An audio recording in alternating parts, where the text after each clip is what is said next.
Nagkasundo man sa ceasefire, hindi naman maresolba ang alitan ng Iran at ng Estados Unidos pagdating sa pagpapanatiling bukas ng Strait of Hormuz.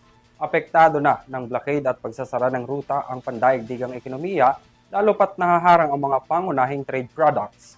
Bilang tugon dito ang Estados Unidos, handa raw tulungan ang mga stranded na kargamento na maglalabas mula sa Strait of Hormuz. Si Erickson Santiago para sa balita. Sa naging kalagitnaan na tensyon at miski sa umiiral na ceasefire, ang rutang pang-enerhiya na Strait of Hormuz ang naging sentro ng mga alitan ng Estados Unidos at Iran.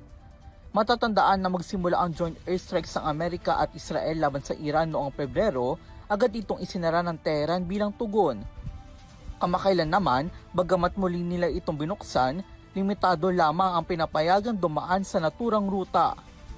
Samantala, dahil sa kabiguang makabuo ng kasunduan sa peace talk sa Pakistan, iniutos ni United States President Donald Trump ang blockade o panghaharang sa mga kargamentong papasok at lalabas ng naturang strait.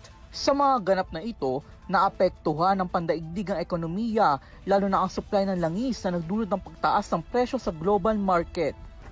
Bukod sa usaping ekonomiya, kahilingan naman para sa mga bansa na palayain na ang mga na-stranded na kargamento sa naturang strait matapos magitgit sa tensyon. Ito nga ang partikular na binigyang kasagutan ng Amerika ngayong linggo. Ayon kay Trump sa kanyang Truth Social platform, tutulungan ng Amerika na mailabas ang mga na-stranded na barko sa Strait of Hormuz. Ito raw ay bilang bahagi ng humanitarian effort ng Amerika, Iran at ilang bansa sa Middle East. Tinawag ni Trump ang inisyatiba bilang Project Freedom at magsisimula ngayong Lunes oras sa Middle East. Gayunpaman, nagkaroon pa rin ng restriksyon kung sino lamang ang kanilang tutulungan. Nilinaw kasi ng US President na sakop lamang na nasabing proyekto ang pagtulong sa mga bansang hindi kasama o walang kinalaman sa tensyon sa rehiyon. Hindi naman niya idinetalye kung anong mga bansa ito.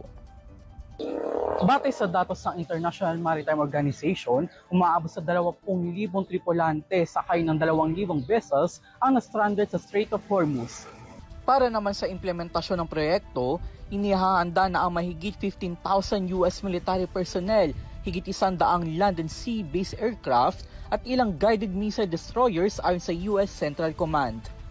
Gayunpaman, nagbabala si Trump na hindi magdadalawang isip ang Washington na gumamit ng puwersa laban sa sinumang hadlang sa nasabing operasyon.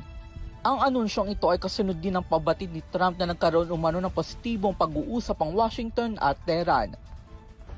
Matatandaan nitong mga nakaraang araw, nagsumite ang Iran ng panibagong proposal sa Estados Unidos bilang bahagi ng negosasyon para sa isang posibleng peace deal.